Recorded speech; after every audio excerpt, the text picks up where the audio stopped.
তোমার কি হয়েছে আব্বা? আব্বা কি গন্ধ। আব্বা উঠো।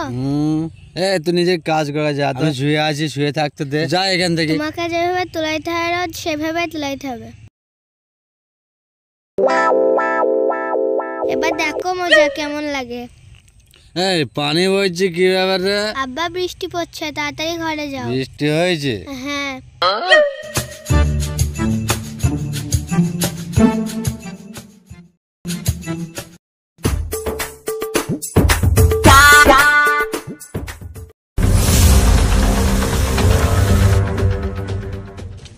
এভাবে কাজ করলে কি কাজ শেষ হবে?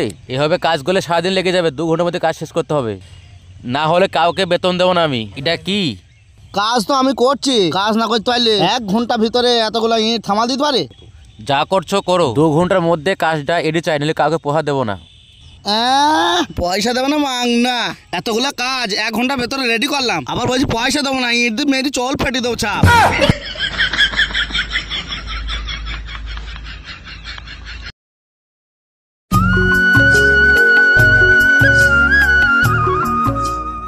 দইদা, দইদা, কি হলো আব্বা? তোর মায়ের যে কানা দুটো ছিল, সে কানা দুটো আমাকে দে তো। তুমি মদ খেয়ে শেষ করে দেওয়া বলে আমি নানিদেরকে দিয়ে দিচ্ছি। তুই এত বড় শিয়ানা, তোর কিছু বলি রে? ও বাবা গো, তুই তোর নানির বাড়ি কানে দিয়েছিস, তুই বাড়ি থেকে বেরিয়ে যা, যা বেরিয়ে যা। খবরদার তোমার বাড়িতে আসবি না, যা তুই নানা বাড়ি থাক দা।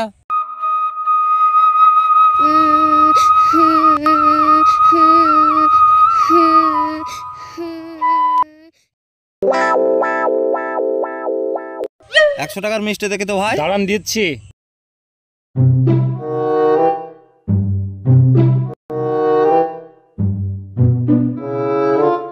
এই লেন।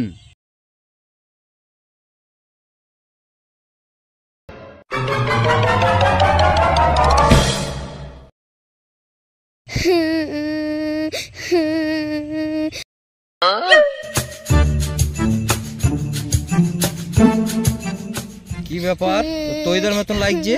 হ্যাঁ তৈদাই তো। ও ভাই দাঁড়াও দাঁড়াও দাঁড়াও।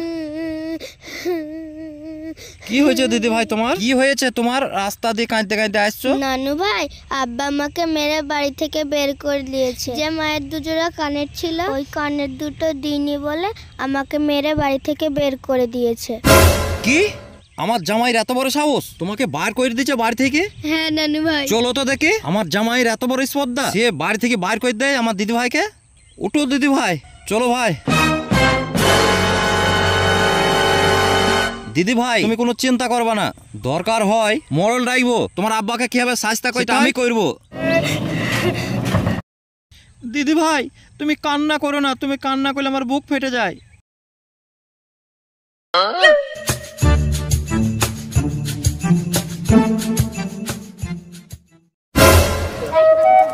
দিদি ভাই তুমি কোনো চিন্তা করবা না, তোমাদের গ্রামে একটা মেম্বার আছে, মেম্বারকে দিয়ে তোমার আব্বাকে সাইজ করবো।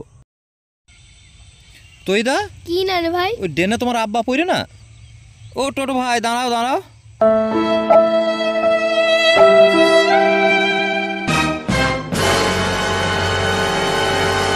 হ্যাঁ সেই শালা হারাই মেয়ে কাদা খেয়ে পড়ে আছে। দিদি ভাই এটা ধরো তো।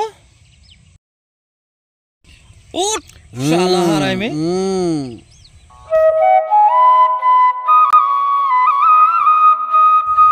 বাড়ি চো শালা হারাই মেয়ে, কোথায় কাদা গোবর খেয়ে পড়ে আছে। শালা হারাই মেয়ে কাদা গোবর খেয়ে পড়েই থাকবে। খাবি খাবি, উঠ, তোর মাতলামা করা ছাড়াচ্ছে। উঠ চো বাড়ি চো।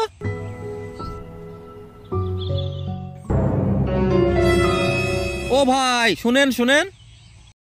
কি হয়েছে বলেন? আপনি তো আমার জামাই ওয়ার্ডের মেম্বার, তা আমার ওই দিদি ভাইকে বাড়ি থেকে তাড়িয়ে দিয়েছে, আপনি এই বিচারটা করে দেন। ঠিক আছে, বাড়ি পেরে চলেন, গাড়ি থেকে নাম তো, গাড়িটা নিয়ে আয় তু, আসেন।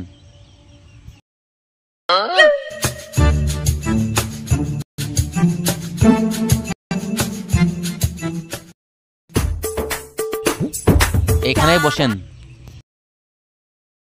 আমি যে আপনার জামাইয়ের বিচারটা করব, ও তো মাতাল, ওই নেশাটা কাটুক ততক্ষণ আমি কয়েকটা মোড়ল ডাকি। ঠিক আছে ভাই। আচ্ছা ইয়াসিন, তুমি যে মদ খেয়ে মাতলামি করো, কি পাও কি? কিছুই পাইনি, একটু নেশা হয় আর মনের আনন্দ হয়। দেখো, মদ খেয়ে তোর বাড়ির সংসারটাও নষ্ট হয়ে যাবে, অথচ তোমার শরীরটাও নষ্ট হয়ে যাবে। মদ খেয়ে কি পাও? মদ আর খেও না।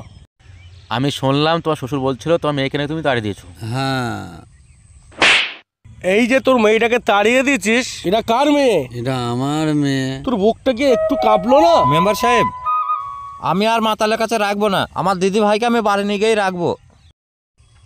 শ্বশুরাবা, আজ থেকে আমি কথা দিচ্ছি আমি কোনোদিন মদ খাবো না। আমার কসম কেটে বলছি, আমি সকালবেলা আমার মেয়েকে তাড়িয়ে দিয়ে আমি বড় অন্যায় করেছি। এ আমার জানের জান, আইমা আমার বুক আইমা, তোর মাতাল বাপকে ক্ষমা করে দিস। আমিও তোমাকে খুব ভালোবাসি। এভাবে ভালোবেসে থাকবে, আর কোনদিন শুনি তুমি মদ খাও, পিঠের চামড়া তুলে দেবো। ঠিক আছে ভাই, এবার থেকে আমার মেয়েকে বুকে করে আগলে থাকবো। মেম্বার সাহেব, আমার দিদি ভাইকে আমি এখানে রাখবো না। না শ্বশুরাব্বা, তোমাকে একটা সুযোগ দাও, একটা সুযোগ দাও। আচ্ছা, একটা সুযোগ দেন, আমরা তো আছি পাড়ায়, আমরা দেখবো, একটা সুযোগ দেন। হ্যাঁ, দেন দেন। আপনাদের কথা শুনে আর একটা সুযোগ আমার জামাকে দিচ্ছে। ঠিক আছে, এই ইয়াসিন তোমার বাড়ি নিয়ে যাও। শ্বশুরাব্বা চলো আমাদের বাড়ি চলো, এখন আমাদের বাড়ি 2 দিন মেহমান করে বাড়ি যাবে। তাহলে সবাই চলো।